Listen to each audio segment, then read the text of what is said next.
Hello, friends. Another short health podcast. This time we're going to talk about a case that isn't so rare and may concern some people. Pain in the temporomandibular joint or the jaw. In fact, it's the joint located at the top of the jaw, near the ear, just in front of the ear. This joint, surprisingly, can cause a lot of pain and suffering for people. What I'm about to say isn't an absolute truth, as with all my medical podcasts. Of course, if you have questions or symptoms or anything, you should see a healthcare professional, which I am, but I do recommend consulting a professional because I am not your doctor. Total disclaimer. So, at this temporomandibular joint, there is, of course, a bone, cartilage, ligaments, muscles, and naturally nerves, arteries, veins, etc. Often people complain that sometimes their jaw clicks, which we understand because it clicks when they yawn or eat hard foods like meat or bread, but sometimes it's not that obvious. Sometimes people have ear pain, they go see a doctor and ask, "Doctor, I might have an ear infection," and we check and there's no ear infection or anything ear related, which is often the trap. Over time we realize that the pain occurs mainly when they move their jaw or in the morning, upon waking, or at night.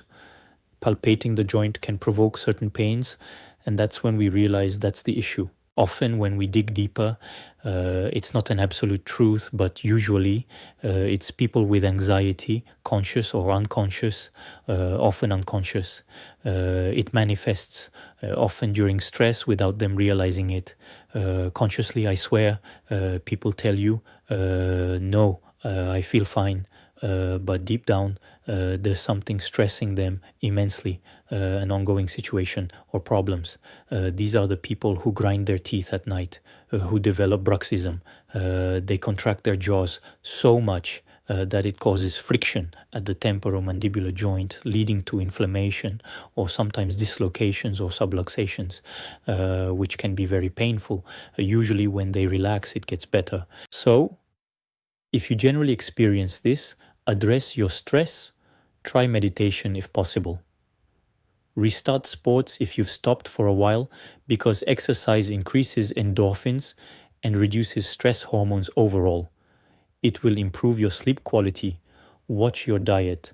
Consume less sugar, eat more vegetables, fruits, eggs, meat, fish, things that are minimally processed.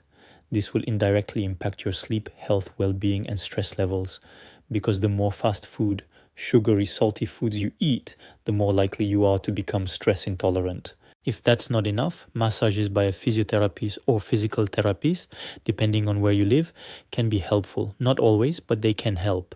You can also massage locally with creams, which may help too. Muscle relaxants can also be prescribed. Be cautious with these medications. They require a prescription, of course, and they can cause drowsiness, so be careful if you're driving. Sometimes there's no choice.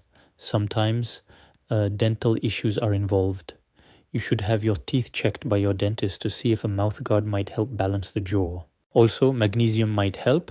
It's not proven, but it relaxes muscles overall. We also know that during stress, people tend to lose magnesium through urination more easily. These are general tips, but initially they can be very helpful. Afterward, an ultrasound or MRI might be necessary. These are costs, so it's important that the pain is significant enough to justify these exams. For those suffering and who have tried all the steps I mentioned, these tests can help determine if an injection or surgery is needed. In rare cases, of course. This would involve a maxillofacial surgeon.